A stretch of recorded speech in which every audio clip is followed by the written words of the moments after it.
देखिए आज का टॉपिक है, पढ़ेंगे उत्तर प्रदेश की जलवायु और मृदा के बारे में। ठीक है, तो उत्तर प्रदेश की जलवायु और मृदा के बारे में अगर बात करूं, देखिए उत्तर प्रदेश की भौतिक विविधता के कारण जलवायु संबंधी विषमता पाई जाती है।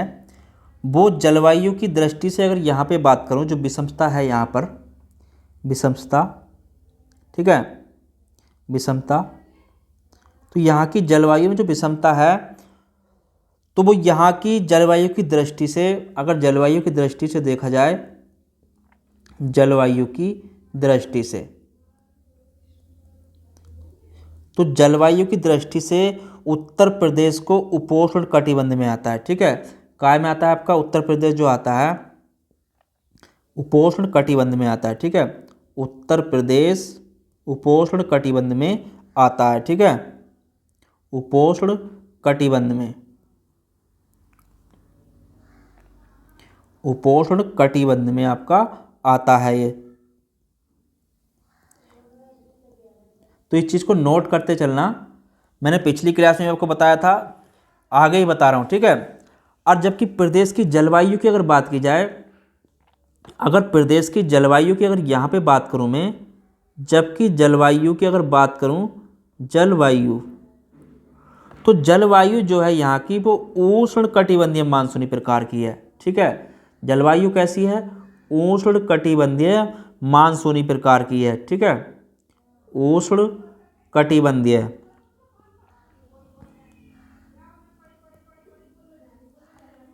उष्ण कटिबंधीय प्रकार की है। ठीक है, उष्ण कटिबंधीय मानसूनी प्रकार की है। ठीक है, तो इस चीज़ को नोट कर लेना। अगर पूछे उत्तर प्रदेश की जलवायु की दृष्टि से, उत्तर प्रदेश उपोष्ण कटिबंध में आता है, जबकि जलवायु की दृष्टि से उष्ण कटिबंधीय मानसूनी प्रकार की है। ठीक है, यहाँ की वो जलवायु।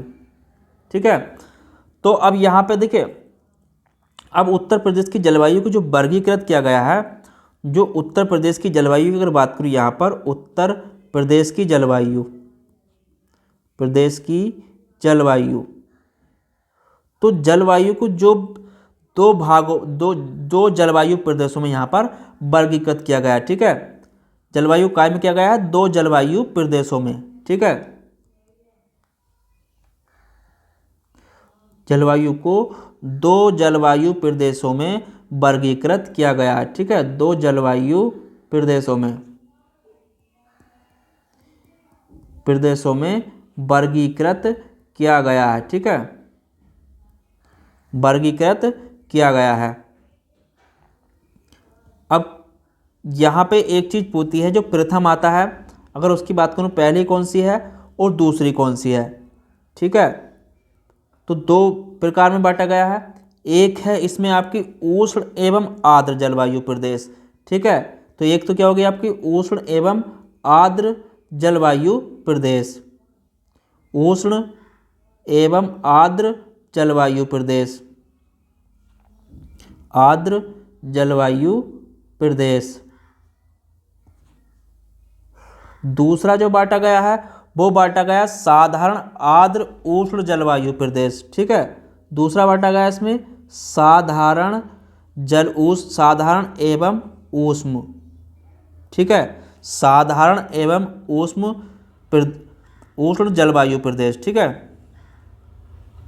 साधारण आर्द्र,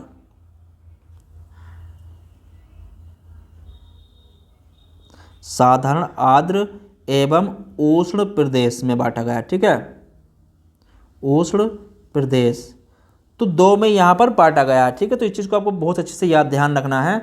तो इसमें आपको दो उसमें बांटा गया, एक तो हो गया उष्ण एवं आर्द्र जलवायु प्रदेश, दूसरा साधारण आर्द्र एवं उष्ण जलवायु प्रदेश, जलवायु प्रदेश। तो दो में यहाँ पर इसे बांटा गया है। अब देखिए, पहला अगर बात करूँ मैं, जो आर्द्र एवं, जो आपका आर्द्र और उष्ण, अगर उष्ण और आर्द्र की अगर बात करूँ, यहाँ पे इसमें आपकी आर्द्र एवं उष्ण की, ठीक है, आर्द्र और उष्ण की, तो ये उष्ण जो है इसे भी दो उपभागों में बांटा गया। ठीक है, उष्ण को भी दो भागों में, दो उपभागों में बांटा गया है। ठीक है, इसे भी क्या बांटा गया है? दो उपभागों में बांटा गया है। ठीक है, तो इसे भी दो उपभागों में बांटा गया है। इसमें कौन कौन से आते हैं? एक आता है आपका, देखिए अगर यहाँ पे बात करूँ तो इसे कौन कौन से उसमें बांटा गया है, तो एक तो इसमें आपका देखिए तराई प्रदेश, ठीक है, दूसरा आपका पूर्वी प्रदेश। तो यहाँ पे अगर बात करूँ दो भागों में जो बांटा गया है को आपका दो उपभागों में बांटा गया। कौन कौन से? एक है इसमें आपका जो आता है वो आता है तराई प्रदेश। ठीक है, यहाँ पर पहला क्या आता है आपका? तराई प्रदेश, तराई प्रदेश। दूसरा आता है आपका पूर्वी प्रदेश, दूसरा आपका पूर्वी प्रदेश। तो इसमें अंतर क्या है? देखिए यहाँ पर अगर जो तराई प्रदेश है तो इसमें वार्षिक औसत वर्षा होती है, तो यहाँ पर 120 से लेकर 180 सेंटीमीटर तक वार्षिक औसत वर्षा होती है। ठीक है, और जो पूर्वी प्रदेश है यहाँ पर आपका 100 से 120 सेंटीमीटर वार्षिक औसत वर्षा यहाँ पर होती है। ठीक है, तो इसलिए इसे दो में बांटा गया है। उसके बाद यहाँ पे आगे बात करूँ साधारण आर्द्र और उष्ण जलवायु प्रदेश। ठीक है, अब दूसरे की बात करते हैं यहाँ पर साधारण आर्द्र एवं उष्ण जलवायु प्रदेश। साधारण आर्द्र एवं उष्ण जलवायु प्रदेश, उष्ण जलवायु प्रदेश। अगर इसकी बात करो, देखिए ये क्या है, इसमें बेमैदानी भाग आते हैं आपके, इसमें बेमैदानी भाग आते हैं, बेमैदानी भाग आते हैं जहां वार्षिक औसत वर्षा, ठीक है, जहां पर भाग आते हैं जहां पर वार्षिक औसत वर्षा जो होती है, अगर उसकी बात की जाए तो वो कितनी होती है? वार्षिक औसत वर्षा। ठीक है, वार्षिक औसत वर्षा। तो यहाँ पे जो वार्षिक औसत वर्षा होती है वो 80 से आपकी 100 सेंटीमीटर तक होती है। ठीक है, 80 से 100 सेंटीमीटर तक होती है। ठीक है, तो इसलिए इस जलवायु प्रदेश में देखिए पश्चिमी जो मैदानी क्षेत्र हैं और आपके बुंदेलखंड के पठारी भाग हैं तो वो आते हैं उत्तर प्रदेश में। ठीक है, तो आपके जो इसमें अगर क्षेत्र की बात करूं मैं, क्षेत्र कौन कौन से आते हैं, तो आपका जलवायु प्रदेश में पश्चिमी मैदानी क्षेत्र और बुंदेलखंड के पठारी भाग आते हैं। ठीक है, तो इसमें आपके पश्चिमी प्रदेश, पश्चिमी मैदानी क्षेत्र, पश्चिमी मैदानी क्षेत्र, पश्चिमी मैदानी क्षेत्र और बुंदेलखंड के पठारी भाग। ठीक है,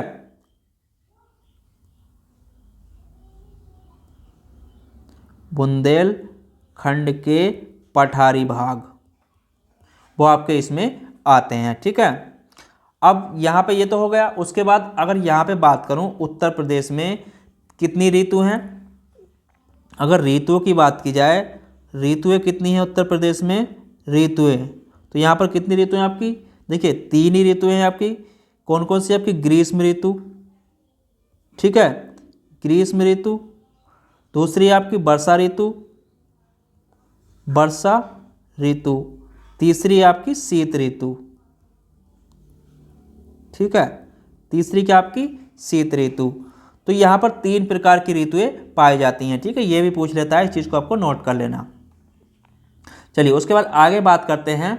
देखिए जो सूर्य के साथ साथ भारत के उत्तर प्रदेश में ग्रीष्म ऋतु की शुरुआत होती है। ठीक है, सूर्य के उत्तरायण होने के साथ ही भारत में ग्रीष्म ऋतु की शुरुआत होती है। ग्रीष्म ऋतु जो स्टार्ट होती है, अगर बात करूं तो ये आपकी जो होती है मार्च महीने से, ठीक है, मार्च से आपकी जून महीने तक। ठीक है, जून तक होती है। और यहाँ के, चलिए यहाँ पर इसको आगे लिख लेता हूँ, यहाँ लिखते हैं आगे। ठीक है, ग्रीष्म ऋतु की बात करें, ग्रीष्म ऋतु, तो ग्रीष्म ऋतु की बात करें तो कब तक होती है? यह आपकी जो मार्च महीने से जून मध्य तक होती है। ठीक है, मार्च महीने से, मार्च से आपके जून मध्य तक होती है। ठीक है, ग्रीष्म ऋतु। अगर देखिए इसमें जो अधिकतम औसत तापमान जो होता है, अगर उसकी बात करूं तो औसत तापमान यहाँ पर कितना रहता है? 36 से 39 डिग्री सेल्सियस तक, ठीक है, 36 से 39 डिग्री सेल्सियस तक इसका तापमान, डिग्री सेल्सियस तक इसका तापमान रहता है अधिकतम, ठीक है। तो ये अधिकतम तापमान, तो अधिकतम तापमान कितना रहा, 36 से 39 डिग्री। अगर न्यूनतम तापमान की बात करूं, न्यूनतम तापमान कितना रहता है ग्रीष्म ऋतु में, न्यूनतम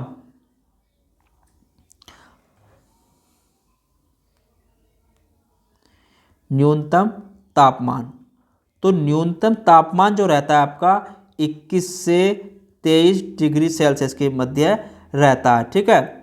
लेकिन कुछ प्रदेश के स्थान ऐसे भी हैं जहां का तापमान 47 डिग्री तक चला जाता है, ठीक है। तो इस चीज़ को भी ध्यान रखना, कुछ स्थान ऐसे भी हैं यहाँ पर, कुछ स्थान यहाँ पर ऐसे भी हैं जहाँ पर 47 डिग्री सेल्सियस तक भी तापमान पहुँच जाता है, ठीक है।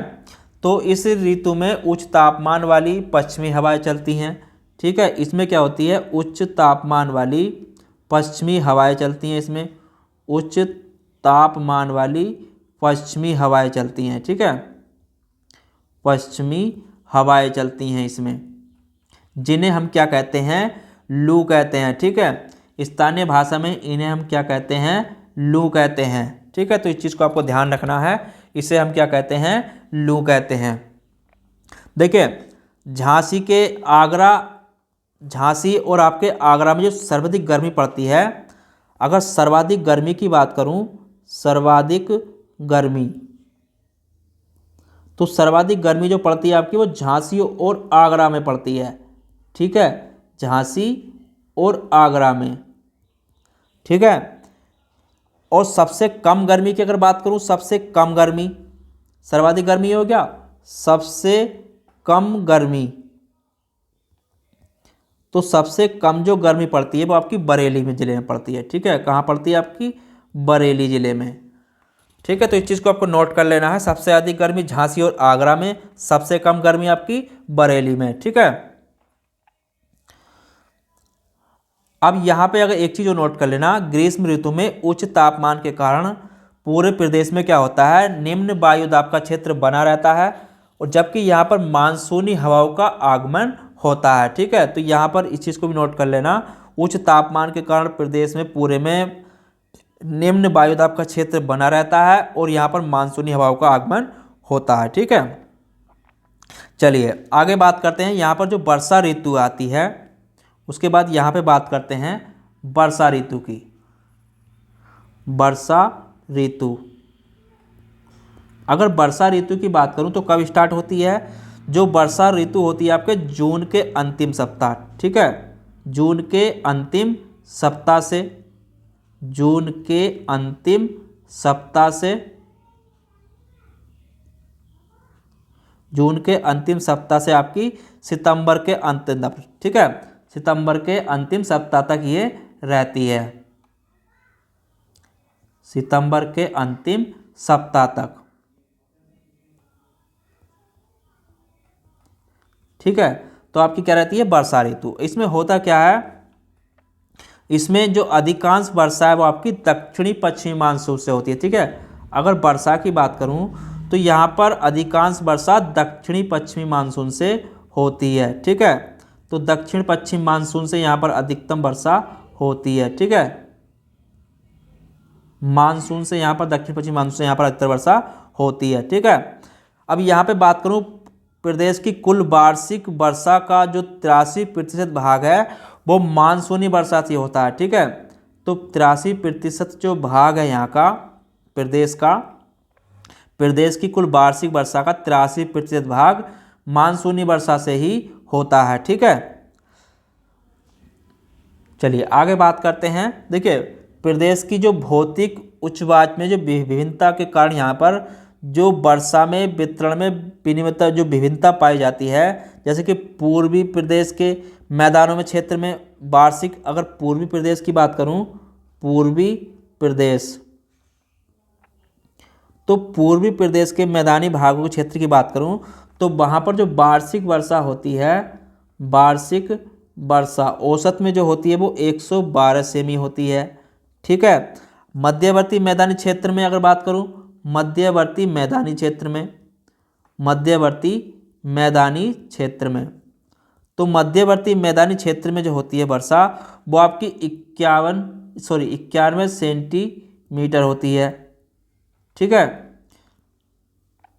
तो वार्षिक वर्षा इतनी होती है, इसका भी अंतर यहाँ पर देखने को मिलता है। ठीक है, तो इस चीज़ को भी नोट कर लेना आगे। चलिए आगे बात करते हैं। देखिए उत्तर प्रदेश के दक्षिणी पठारी और पहाड़ी भागों में जो दक्षिण पठारी, अगर बात करूं उत्तर प्रदेश के दक्षिण और पठारी, उत्तर प्रदेश के आपके दक्षिण पठारी और आपके पहाड़ी, ठीक है, जो पहाड़ी भागों में औसत वर्षा जो होती है, औसत वर्षा की अगर बात करूं, औसत वर्षा, तो औसत वर्षा यहाँ पर 91 सेमी होती है। ठीक है, तो इतनी होती है यहाँ पर औसत वर्षा। अगर मैदानी क्षेत्र में वार्षिक वर्षा की बात करूं तो 84 सेमी होती है। ठीक है, मैदानी क्षेत्रों की अगर बात करूं, मैदानी क्षेत्र, तो मैदानी क्षेत्र में यहाँ पर आपकी 84 सेंटीमीटर होती है। ठीक है, वार्षिक औसत वर्षा। देखिए जो संपूर्ण वर्षा का जो वर्ष है, अगर उसकी बात करूं, संपूर्ण वर्षा जो होती है, संपूर्ण वर्षा लगभग आपकी 60% आपकी जो होती है वो जुलाई में होती है। ठीक है, काय में होती है आपकी? जुलाई में होती है। ठीक है, जुलाई और आपका अगस्त। ठीक है, जुलाई और अगस्त में 60% आपकी वर्षा होती है। ठीक है, अगर यहाँ पे एक क्वेश्चन पूछे प्रदेश का सर्वाधिक वर्षा वाला जिला, सर्वाधिक वर्षा वाला जिला, तो सर्वाधिक वर्षा वाले जिले की अगर बात करूं तो वो क्या आपका? गोरखपुर। ठीक है, क्या आपका? गोरखपुर। यहाँ पे औसत वर्षा की बात करूं तो यहाँ पे जो औसत वर्षा होती है 184.7 सेमी यहाँ पर औसत वर्षा होती है। ठीक है, सबसे कम वर्षा वाले जिले की अगर बात करूं, सबसे कम वर्षा वाला जिला, ठीक है, तो वो है आपका मथुरा। ठीक है, क्या आपका? मथुरा।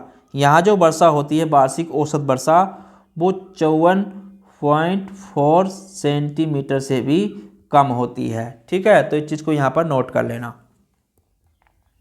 ठीक है, उसके बाद देखिए, उसके बाद कौन सी ऋतु आती है आपकी? शीत ऋतु। उसके बाद आती है आपकी शीत ऋतु। ठीक है, अब शीत ऋतु आपकी कब से आगमन होती है? तो ये अक्टूबर महीने में। ठीक है, शीत ऋतु आपकी अक्टूबर महीने में, अक्टूबर से फरवरी तक रहती है। ठीक है, अक्टूबर से फरवरी तक रहती है। ठीक है, तो यहाँ पर अगर प्रदेश की बात करूँ, प्रदेश में सर्वाधिक ठंड कब पड़ती है? प्रदेश में सर्वाधिक ठंड,